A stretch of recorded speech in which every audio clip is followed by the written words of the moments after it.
शुभ कामना या बधाई देते समय एक बात का ध्यान अवश्य रखना चाहिए कि जिसके लिए इन शब्दों का प्रयोग किया जा रहा है तो वे अंतर्मन से व्यक्त किए जाएं।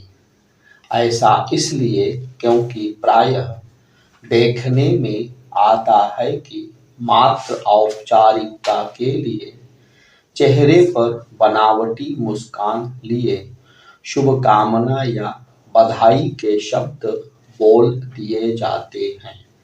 कारण यह कि मनुष्य भी जीवन में मशीनों पर अधिक आश्रित रहने लगा है। उसका मन भी मनुष्य का ना होकर मशीनों जैसा होता जा रहा है।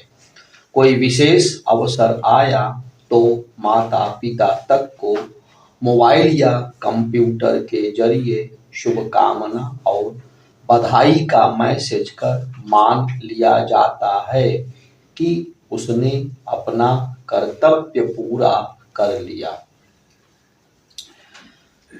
भौतिकता की इस आंधी में पारिवारिक स्नेह प्रेम की डोरी कहाँ उड़ गई यह पता ही नहीं। पहले जो घर हुआ करते थे वे घर ना होकर अब केवल मकान रह गए हैं।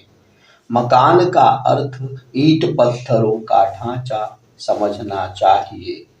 एक ही मकान में परिवार के लोग तो जरूर हैं लेकिन सब अपनी ही दुनिया में खोए हैं। कई कई दिन बीत जाते हैं आपस में मिले हुए। ऐसी स्थिति में किसी शुभकामना या बधाई में मिठास भला कहाँ से आ सकती है। सामाजिक जीवन में किसी भी अवसर पर शुभकामना या बधाई रस्म अदायगी न रह जाए इसके लिए खुद को प्रसन्न रखना बहुत जरूरी है। प्रसन्न मन से निकले शब्दों का असर प्रभावकारी होता है और यह बात सामने वाले की प्रतिक्रिया में प्रत्यक्ष भी हो जाती है। एक बात पर और ध्यान देने की जरूरत है कि जब बेमन से किसी को शुभकामना या बधाई दी जाती है तो मन बोझिल होता है। इस द्वंद्व से शरीर में विकार उत्पन्न होने लगते हैं। दिखावे के लिए मन को दबाकर प्रसन्नता व्यक्त किए जाने पर संभव है कि व्यक्ति बीमारियों से ग्रस्त हो जाए क्योंकि बेमन के भाव और विचार का असर स्वास्थ्य पर भी पड़ता है। ऐसी मनः स्थिति में दी गई शुभकामना निरर्थक होती है। कलाई में घड़ी बांधकर समय को मुट्ठी में नहीं बांधा जा सकता। हमने समय का लेखा जोखा रखने के लिए पंचांग बनाया, समय फिर भी कैद ना हो सका। हमने इस वर्ष अपने लिए कुछ शुभ तिथियों पर गोले बना लिए, समय फिर भी बंदी नहीं बनाया जा सका। वर्ष के अंत में हम वही खाता लेकर बैठ जाते हैं कि कितना शुभ रहा कितना अशुभ। शुभ के प्रति इतनी आसक्ति क्यों और अशुभ के प्रति इतनी वितृष्णा क्यों। गुजरता हुआ वर्ष एक अलग ही प्रकार का अवसाद दे जाता है।